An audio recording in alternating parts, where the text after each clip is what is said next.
다가기 18장 31절 찾아봅시다.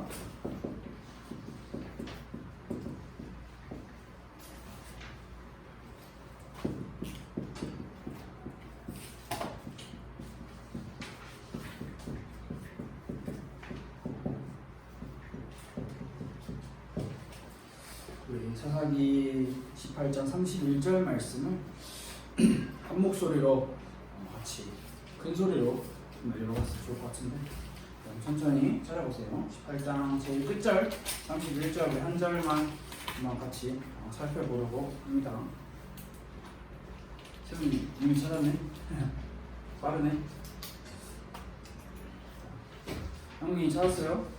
네. 자, 우리 18장 31절 말씀을 한 목소리로 같이 한번 읽어봅시다. 시작. 하나님의 집이 실로에 있을 동안에 미가가 만든 바 신상이 단 자손에게 있었더라. 아멘. 오늘 이 31절 말씀이 18장의 모든 이야기를 정리해주고 있어요. 쉽게 말해서 하나님의 집은 여전히 있는데 이스라엘 백성들이 오늘 등장하는 인물들이 자신들이 만든 우상을 가지고 자신들 마음대로 살아간다라는 내용을 정리를 하고 있어요. 우리가 18장의 말씀을 함께 살펴볼 건데 우리가 지난주에 미가라고 하는 인물과 그리고 미가의 어머니와 그리고 미가의 집의 제사장에 대한 이야기를 함께 나눴는데 오늘도 이어지는 내용이에요. 근데 이제 오늘은 단 지파라고 하는 이스라엘 12지파 중에 한 지파의 이야기가 추가되어서 나타나는데 우리가 한번 같이 살펴보면 좋을 것 같아요. 조금 이거는 이제 이스라엘의 역사적인 내용이 진짜 많이 포함되어 있는 아주 긴 스토리 중에 하나인데 이스라엘의 12지파 이야기를 하려면 사실 얼마나 이제 우리가 시간을 할애해야 할지 모를 정도로 많은 이야기가 있어요. 출애굽부터 시작해서 여호수아를 지나서 사무엘도 지나고 다윗도 지나고 계속 구약 성경에 나타나는 모든 이야기는 12지파의 이야기가 계속 나타나고 심지어는 신약에서 넘어가서도 누구의 족보다라는 것을 기록을 하면서 이스라엘의 지파를 계속 다루고 있는데 오늘은 그 중에 이 단지파라는 이 지파를 하나를 잠깐만 조금 다뤄보려고 생각을 했는데 자 이스라엘에 현재 왕이 없어요. 왕이 없기 때문에 사람들이 자기의 마음대로 하고 있는 삶을 우리가 볼 수 있는데 이 단 지파는 이스라엘의 12지파 중에 하나예요. 이스라엘 12지파가 진짜 많은데 여러분들이 나중에 인터넷에 이스라엘의 12지파라고 검색을 하면 지도가 이렇게 쫙 나오면서 어떤 지파는 어디에 이렇게 다 이렇게 위치를 했는지를 다 설명을 해주고 있어요. 이스라엘의 지도를 제가 이렇게 구체적으로 그릴 수는 없지만 이스라엘의 지도가 이렇게 돼 있다면 여기는 바다예요. 그리고 이제 이게 이스라엘 땅덩어리인데 이제 여기는 누구, 여기는 누구, 여기는 누구, 여기는 누구, 여기는 누구, 여기는 누구 이렇게 단 지파별로 땅을 분배를 다 받아 놓은 상태였어요. 그 이제 땅을 분배하는 그 시기가 여호수아라고 하는 인물이 살았을 때가 땅을 분배하는 상황이었는데 이 단 지파는 원래 여호수아가 살았을 당시에 이 바다 한 이쪽 지역을 단 지파가 분배를 받았어요. 자, 단 지파 너는 여기서부터 여기까지 한 이 정도의 규모에 되는 땅을 가서 점령하고 살아라라고 여호수아가 하나님의 말씀을 따라서 단 지파에게 분배를 해줬어요. 그런데 이제 여기서 이제 중요한 사실이 뭐냐면 단 지파는 이스라엘의 12지파 중에 인구수가 두 번째로 많았어요. 첫 번째는 유다 지파, 그리고 그 다음에 단 지파. 그러니까 인구수가 너무 많다 보니까 너무 작은 땅인 거예요. 땅덩어리가 너무 좁아. 그래서 여기서는 다 살 수가 없기 때문에 땅을 더 점령을 하고 정복을 해야 하는 그 상황에 놓여 있는 게 바로 단 지파였어요. 그런데 이제 오늘 성경 말씀을 우리가 다 읽지는 않았지만 단 지파라고 하는 이 인물들이 여러분들이 사사기 1장으로 처음에 돌아가면 각 지파가 어디를 점령했고 어떻게 했다라는 이야기가 쭉 나오는데 그 중에서 단 지파만 쏙 빼서 살펴보면 단 지파는 그 당시 살고 있는 그 가나안 원주민들을 쫓아내지 못하고 오히려 그 원주민들에게 밀려가지고 이렇게 쉽게 말하면 쭈구리처럼 이렇게 힘없이 자기 땅을 차지하지 못하고 살았다라고 성경 말씀은 기록을 하고 있어요. 근데 이 단지파가 자 분명히 12지파에게 여호수아를 통해서 땅을 다 분배를 했어요. 근데 분배를 했는데 단지파는 땅이 없기 때문에 또 추가적인 땅을 찾으러 가는 길목에 지금 놓여 있는 거예요. 근데 이 단지파가 새로운 땅을 찾아서 이제 나아가려고 할 때에 가는 길목에 미가라고 하는 사람의 집이 있었어요. 미가라고 하는 사람의 집이. 단지파도 먼저 한 5명 정도를 보내요. 야, 우리가 새로운 땅에 갈 건데 그 땅을 가서 한번 살펴보고 와라. 우리가 가서 살만한 곳인지 살펴보고 와라. 근데 그 가는 길에 미가 집이 있었어요. 그러니까 미가 집에 가니까 뭐가 많거든. 뭐 금신상도 있죠, 제사장도 있죠, 에봇도 있죠, 드라빔도 있죠, 하나님을 예배할 수 있는 신당도 있죠. 뭐 되게 미가의 집이 잘 사는 그런 집이었던가 봐요. 그래서 이제 다시 정탐을 하고 새로운 땅을 살펴보고 돌아가서 자 우리가 나가자라고 이야기를 하는 상황에 단 지파가 600명이라는 사람을 먼저 보내는데 그 600명이라고 하는 사람들이 미가의 집에 먼저 들어가요. 미가의 집에 먼저 들어가서 좋은 게 많잖아.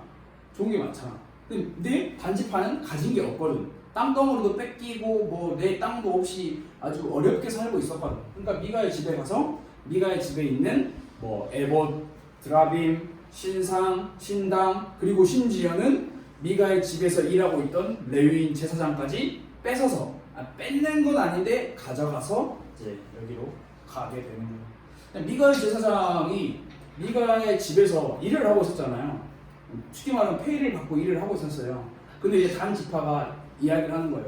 야, 너는 한 사람의 집에 제사장을 할래? 아니면 우리 단 지파, 쉽게 말하면 그러니까 우리 교회를 비교하면 좀 되게 애매한데 한 마을의 우두머리가 될래? 아니면 한 도시의 우두머리가 될래? 라고 이야기를 하고 있어요. 레위인은 여러분 같으면 어땠을 것 같아요?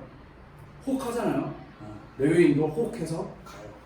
내가 미가의 집을 버리고 너네 제사장이 되겠다 하고 따라가고 있어요. 자, 근데 여기서 우리가 살펴볼 게 뭐냐면 지금 이 18장에서 등장하고 인물들이 미가도 등장하고 단지파도 등장을 하고 레위인도 등장을 하는데 이 세 사람들의 공통점이 뭐냐면 자기의 이익이라는 게 바로 공통점이에요. 이 사람들이 따라가는 방향이 다른 게 아니라 자기의 이익을 따라가고 있다는 것을 우리가 살펴볼 수가 있어요. 하나님의 뜻을 따라 하나님께 질문하고 하나님께 여쭤보고 예배를 드려야 할 하나님의 백성들이 내 이득과 내 이익을 따라서 살아가고 있는 모습을 우리가 살펴볼 수가 있어요. 자, 쉽게 말하면 미가의 집이 죄가 털렸어요. 단지파가 지나가면서 미가의 집을 다 가져가고 있어. 자, 그러면 이 미가가 가지고 있는 모든 것이 다 잃었어요. 모든 것을 다 잃었는데 이제 미가는 조금 뒤늦게 야, 너네 왜 우리 거 다 가져가? 라고 이제 단지파를 따라서 쫓아가요. 야, 너네가 내가 가지고 있는 모든 걸 다 가져가 버리면 내가 가진 거는 나한테 남은 거는 아무것도 없잖아. 어떻게 할 거야? 라고 이야기를 해요. 그러자 단지파 사람들이 미가에게 딱 한마디를 해요. 야, 맞고 갈래? 그냥 갈래? 그러니까 이제 미가가 단지파가 자기는 한 명, 뭐 몇 명 안 된 한 10명, 20명 이렇게 됐나 봐요. 근데 이제 단지파는 600명이라고 하는 땅을 점령하러 가기 때문에 싸움을 잘하는 사람들이 갔겠죠. 한마디 해요. 미가한테 야, 맞고 갈래? 그냥 갈래? 그냥 조용히 가. 계속 너 여기 내 앞에서 자꾸 이렇게 나 건들면 내가 너네 다 죽여버릴 수도 있어 라고 이야기해요. 미가라는 사람이 우리가 지난주에 미가를 살펴봤을 때 굉장히 지혜로운 사람이었던 것처럼 미가는 자신보다 단지파들의 사람들의 힘이 더 세다라는 것을 보고 조용히 물러가요. 안 맞고 그냥 가겠습니다 하고 자기 집으로 돌아가요. 자기 집으로 돌아가면 뭐가 있어요? 아무것도 없어요. 가진 게 없는 모든 걸 다 잃어버린 거예요. 이 미가의 이야기를 통해서 우리가 지난주에 함께 나눴지만 이 주술이라고 하는 것, 그리고 이 미신이라고 하는 것, 그리고 종교라고 하는 것, 그리고 우상이라고 하는 것, 이러한 네 가지의 것들을 하나로 묶어서 살펴봤을 때 분명히 이러한 것들이 나에게 무언가를 가져다 주는 것처럼 보여요. 제사장도 왔고 금신상도 왔고 되게 내가 떵떵거리면서 살아가는 것처럼 보이지만 결국에는 가져다 주는 게 뭐냐면 이 허무함과 실망감을 가져다 주는 게 바로 주술이고 미신이고 종교고 우상이라는 사실이에요. 이러한 것들을 믿고 따르는 게 지금 당장은 좋아 보이지만 결국에는 허무함과 실망을 가져다 주는 모습을 우리가 볼 수 있어요. 단지파가 새로운 땅을 점령을 했어요. 심지어는 제사장도 있어. 레위인 제사장도 있어. 근데 그 레위인 제사장을 데리고 새로운 지역으로 갔는데 어떤 한 학자는 이렇게 이야기를 해요. 이스라엘의 땅이 지도가 이렇게 생겼는데 하나님이 이스라엘 백성들에게 주신 땅은 딱 이만큼이에요. 너가 이 가나안 땅을 점령해 살아라. 근데 단 지파가 가서 점령하고 살았던 땅이 약간 이 정도라고 이야기하는 사람도 있어요. 그러니까 쉽게 말하면 하나님이 지정해준 땅 밖의 땅. 그러니까 따지고 보면 내 이익을 따라서 살아가는 삶의 끝을 보여주고 있어요. 그러니까 하나님께서 지정해주신 땅, 야 너 여기까지만 가서 살아야 돼. 내가 여기를 너한테 줬어. 여기를 점령하고 살아라고 했는데 그 말씀에 순종하지 않고 자신의 이익을 따라서 살아가는 그 모습을 볼 수가 있어요. 그런데 오늘 우리가 함께 읽은 성경 말씀처럼 하나님의 집, 쉽게 말하면 교회, 하나님을 예배할 수 있는 성전은 여전히 실로에 존재했어요. 그런데 미가도 그렇고요, 미가의 제사장도 그렇고요, 단지파도 그렇고요, 어떤 사람들조차도 하나님의 집을 찾아가지 않아요. 그냥 내가 원하는 내 집을 찾아갈 뿐이지 하나님의 집과는 상관없는 삶을 살아가고 있는 거예요. 지금 등장하고 있는 모든 사람들은 하나님을 찾고 하나님께 나아가 예배하고 기도하고 회개하는 마음이 전혀 없어요.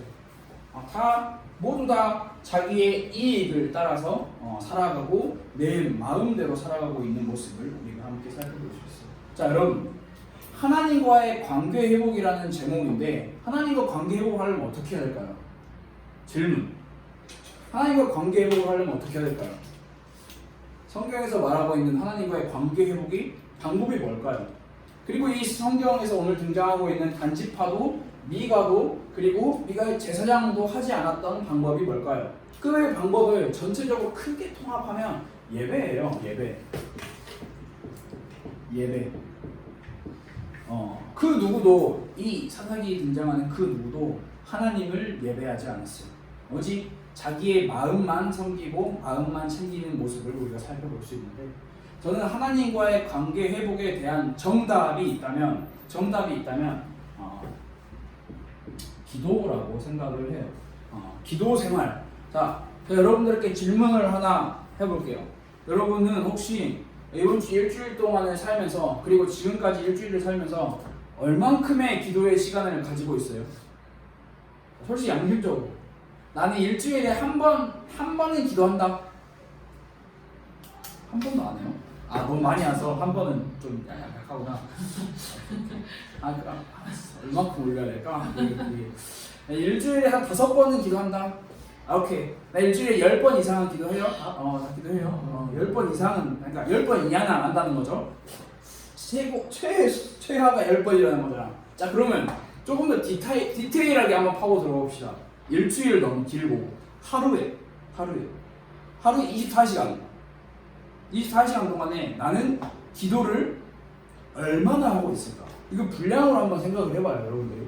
그러니까 기도 방법이 너무 다양하잖아요. 우리가 많이 들었던 말씀 가운데 정시 기도도 있고, 무시 기도도 있고, 집중 기도도 있고, 24시 기도도 있고, 25시 기도도 있고, 기도가 너무 많아요.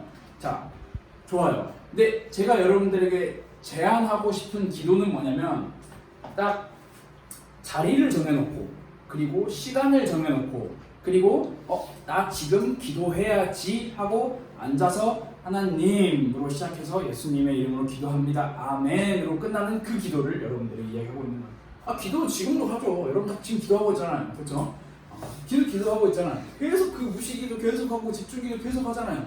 제가 말하는 거는 그런 그 부류의 기도가 이상하고 틀렸다라는 걸 이야기하고 싶은 게 아니라 여러분들이 집중해서 여러분들의 시간을 따로 하나님과의 관계를 회복할 수 있는 그 시간을 빼서 얼마큼 기도를 하고 있냐라는 거예요. 하루에 24시간 중에 1분, 24시간 1분이 에이 그 정도는 하죠 라고 생각을 할 수 있는데 사실 24시간 중에 1분도 그냥 놓치고 그냥 지나갈 때가 정말 많아요. 우리 인간은 그렇게 연약한 존재라는 사실이에요. 그래서 우리가 기도는 하나님과의 관계를 회복할 수 있는 방법이고 성경이 우리에게 제시하는 답이에요. 그런데 우리가 기도를 하지 않는다는 것은 거꾸로 뒤집어서 이야기를 해볼까요? 하나님과의 관계를 회복하고 싶은 마음이 저는 없어요. 저는 그냥 제 마음대로 살 거예요 라는 것을 간접적으로 드러낼 수가 있는 기도를 통해서 하나님의 음성을 들을 수 있고 기도를 통해서 우리의 마음을 되돌아볼 수가 있어요. 우리의 이익과 우리의 마음과 우리의 뜻이 아닌 하나님의 뜻을 구하는 시간이 바로 기도라는 거예요. 그래서 여러분들이 오늘 이 말씀이 이렇게 끝나면 바로 핸드폰 하지 말고 한 10초? 10초는 너무 짧고 한 30초에서 최대 1분, 최소 30초에서 최대 1분 정도 시간을 한번 할애해서 자 그러면 생각을 해보세요. 나는 이번 주에는 그럼 어떻게 기도해야겠다. 예를 들어서 나는 자기 전에 내가 저녁 11시에 잠을 자는데 그럼 한 10시 59분에 한번 기도를 한번 시도해봐야겠다. 여러분들이 여러분 스스로의 계획을 한번 세워보세요. 그리고 이번 주 또 한 주간 동안 실천해보세요. 걸어가면서 기도하는 거 말고 밥 먹기 전에 하나님 밥 먹고 키 많이 크게 해주세요. 튼튼하게 해주세요. 공부 잘하게 해주세요. 이런 기도 말고 그런 기도 말고 그런 기도는 여러분들이 원래 하고 있으니까 그런 기도 말고 여러분들이 시간을 내어서 돈들이 필요해요. 시간 정하기 그리고 조금 더 필요하다면 장소 정하기 그리고 조금 더 여러분들이 진짜 나 진짜 한 번이라도 해봐야겠다 라고 생각을 한다면 핸드폰을 끄든지 치우든지 핸드폰을 잠깐 이불 밑에 넣어놓든지 잠깐 어디다가 30초 1분이라도 딱 놔두든지 꼭 핸드폰이 아니라 여러 가지 전자기기 나를 방해하는 기타 등등의 것들 한번 도전하고 시도해 보세요. 그러면 여러분들의 이게 다른 게 아니라 떡 하나 더 준다 이런 게 아니라 하나님과의 관계를 회복할 수 있는 비밀이 기도 안에 있어요. 그러니까 그 누구도 기도하지 않았어요. 그 누구도 기도하지 않는 이 사사기 18장, 17장, 18장에 등장하는 이 내용은 하나님이라는 단어조차 등장하지 않아요. 그러니까 하나님이 계시지만 이 사람들에게 하나님은 그렇게 크게 마음을 두고 계시지 않는다는 거죠. 기도를 하는 존재에게 하나님께서는 마음을 두신다라는 사실을 여러분들이 꼭 기도하고 이번 주도 한번 도전해보면 좋을 것 같아요. 예배 끝나고 한번 계획을 한번 짜보면 좋을 것 같아요. 오늘의 말씀은 이렇게 마치도록 하겠습니다. 우리 같이 한 번만 이 시간 같이 기도하기 전에 오늘은 같이 기도하는 것 대신에 바로 한번 여러분들이 계획을 한번 세워보세요. 오늘 기도하는 것 대신에 한 30초에서 1분 정도 한번 나는 월요일 어떻게 화요일 어떻게 그냥 월, 직, 토, 열, 밤, 11시 이렇게 해도 상관없는데 여러분들 조금 더 디테일하고 구체적으로 한번 계획을 한번 세워보는 시간을 가져보세요. 지금부터 한 30초, 1분 너무 적죠? 한 조금 더 드릴게요. 자, 시작해봅시다.